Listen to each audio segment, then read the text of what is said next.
Siniguro naman ng Department of Social Welfare and Development na may mga nakahandang tulong para sa mga apektado ng pag-aalboroto ng Bulkang Mayon. Si Bien Manalo, una sa balita live. Yes, Bien. Zay, siniguro ng Department of Social Welfare and Development o DSWD na sapat ang family food packs para sa mga pamilyang lumikas dahil sa pag-aalboroto ng Bulkang Mayon. Katunayan, mayroong 3 milyong family food packs ang nasa stockpile ng DSWD na handang ipamahagi kung kinakailangan. Sa tala ng DSWD, umaabot na sa mahigit 3 milyong family food packs ang naipamahagi ng ahensya sa mahigit 1,000 pamilya o katumbas ng mahigit 4,000 individual na kasalukuyang nanunuluyan sa 12 itinalagang evacuation centers.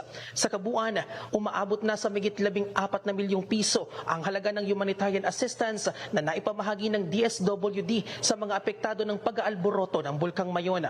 Nakadeploy pa rin ang mga mobile kitchen at water filtration trucks ng ahensya sa mga evacuation center. Patuloy din ang pakikipag-ugnayan ng DSWD sa mga lokal na pamahalaan at sa Department of Health para maprotektahan ang mga residente sa banta ng ashfall.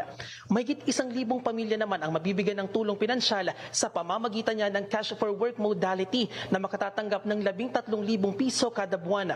Karamihan sa mga benepisyaryo ay mga magsasaka at mangingisda.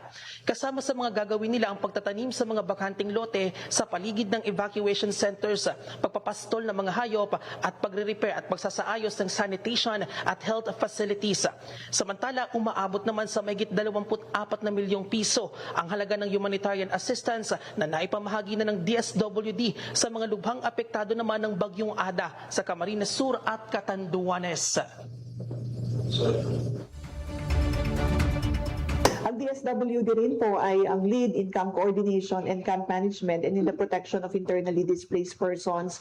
Kung kaya nga po mahalaga yung isinasagawa natin na pag-monitor at provide ng technical assistance sa mga local counterparts po natin. Kasi isa yan dun sa mga tinitiyak natin na isasagawa. Zay, naka-standby pa rin ang social workers ng DSWD katuwang ang quick response teams ng mga lokal na pamahalaan para naman sa psychosocial intervention sa mga evacuation centers. Zay. Yes, Ben. Ayon sa report mo, mayroong 3 milyong family food packs ang nasa stockpile ng DSWD. May nabanggit ba ang DSWD kung paano naman makakakuha ng food packs yung mga pamilyang wala naman sa evacuation centers? Zay, bukod doon sa ating mga kababayan na pansamantalang nanunuluyan sa mga evacuation centers, ay hinihikayat naman ng DSWD yung ating mga kababayan na pansamantalang nanunuluyan sa kanilang mga kaanak na lumapit sa mga lokal na pamahalaan o sa kanilang mga lokal na pamahalaan para sa tulong at ayuda. Zay.